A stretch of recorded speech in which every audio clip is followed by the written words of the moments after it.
Tuhan bersamamu. Dan bersama rohmu. Inilah Injil suci menurut Lukas. Dimuliakanlah Tuhan.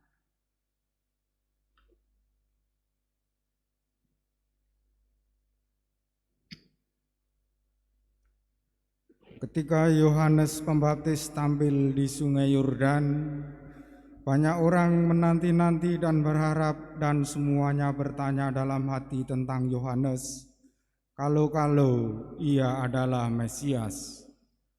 Karena itu Yohanes berkata kepada semua orang itu, "Aku membaptis kamu dengan air, tetapi Dia yang lebih berkuasa daripada aku akan datang, dan membuka tali kasutnya pun aku tidak pantas. Ia akan membaptis kamu dengan Roh Kudus dan dengan api."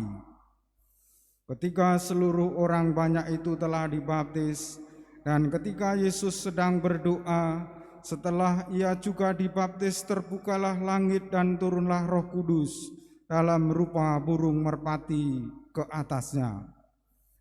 Terdengarlah suara dari langit, "Engkaulah putraku yang terkasih, kepadamulah aku berkenan."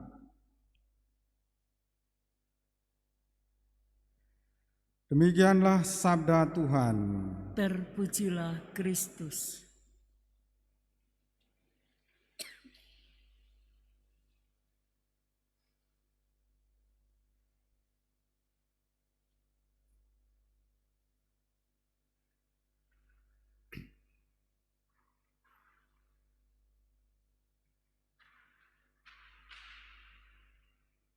Umat Allah yang terkasih, sekarang ini lebih banyak orang yang stres daripada orang yang bodoh. Mungkin dalam sebuah kejadian kita pernah merasa bodoh. Wah, saya merasa bodoh atas peristiwa tadi. Tetapi lebih banyak orang yang stres daripada yang bodoh, karena yang stres bisa jadi juga sekarang ini orang kaya dan orang pandai. Lalu mengapa orang menjadi stres? Kalau menurut kitab suci mungkin tidak merasa mengalami kasih karunia Allah dalam hidupnya, dan hidup dalam keduniawian atau hidup dalam daging, sehingga tidak peduli dengan Allah dan tidak peduli dengan sesama dan dirinya sendiri. Ia menjadi stres karena salah pikir, salah bersikap, salah dalam menjalani kehidupan. Pada pesta pembaptisan Tuhan ini, semoga kita dikuatkan dengan melihat latar belakang hidup kita dan latar belakang umat perjanjian lama. Pengalaman terpaksa tinggal di negeri Babilonia membuat umat Israel tidak lagi dapat membanggakan dirinya sebagai umat pilihan, apalagi sebagai bangsa yang jaya.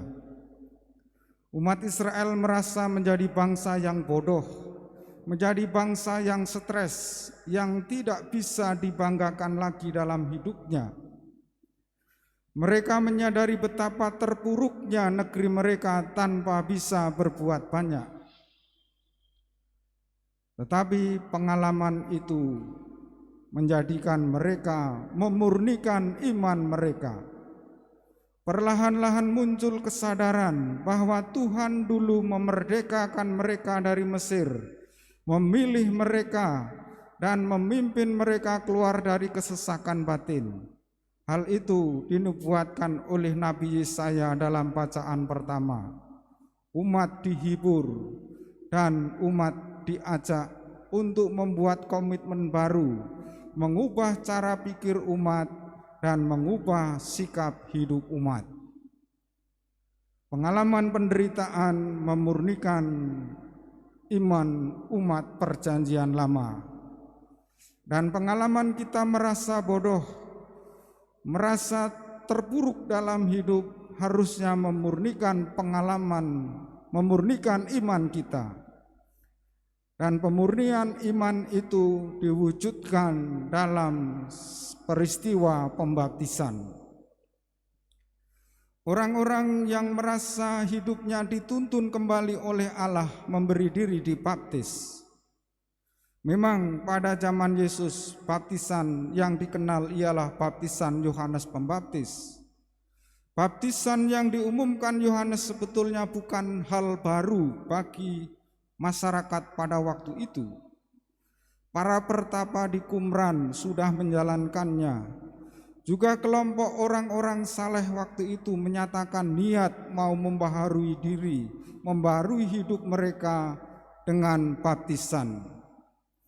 Nanti bila Yesus membaptis, Yesus tentunya juga membaptis orang seperti Yohanes, seperti dapat kita temukan dalam Injil Yohanes bab 3 ayat 22 sampai 23. Dan sewaktu masih ada bersama Yesus, murid-murid pun membaptis. Injil Yohanes bab 4 ayat 2.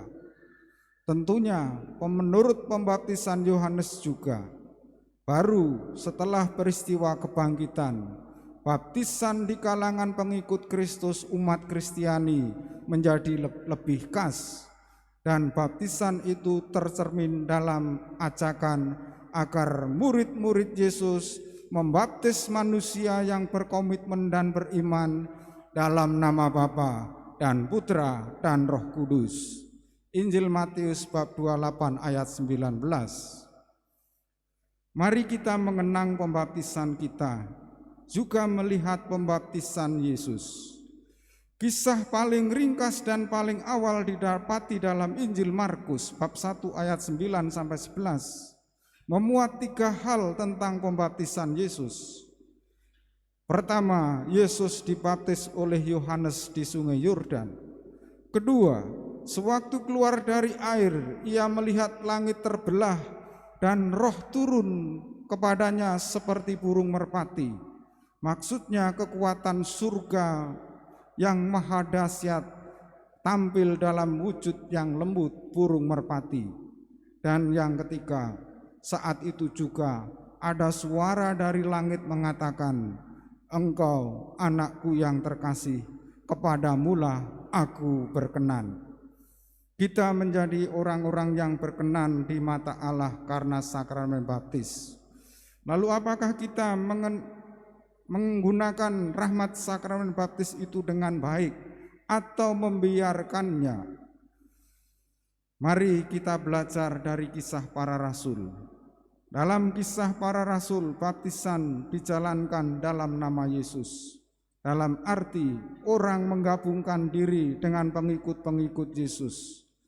Karena Yesus tidak lagi ada bersama mereka secara fisik, maka baptisan disebut baptisan dalam roh atau dalam Roh Kudus yang membawakan hidup baru, bukan hanya hidup tetapi hidup ilahi.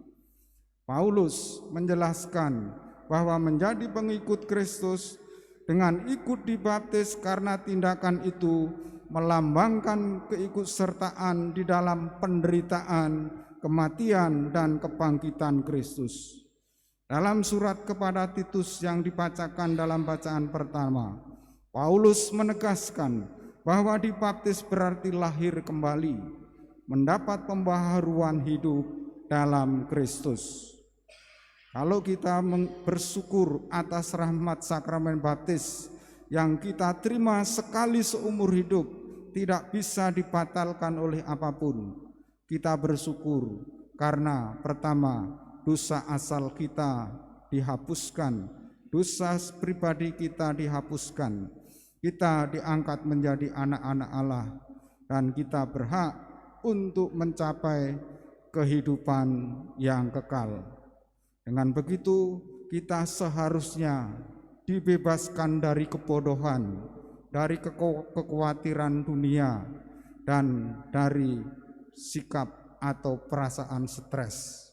Kita harus dekat dengan Allah dan menggunakan rahmat sakramen baptis sebagai bekal untuk melanjutkan perjalanan hidup kita. Mari kita berdiri, kita perbaharui iman kita.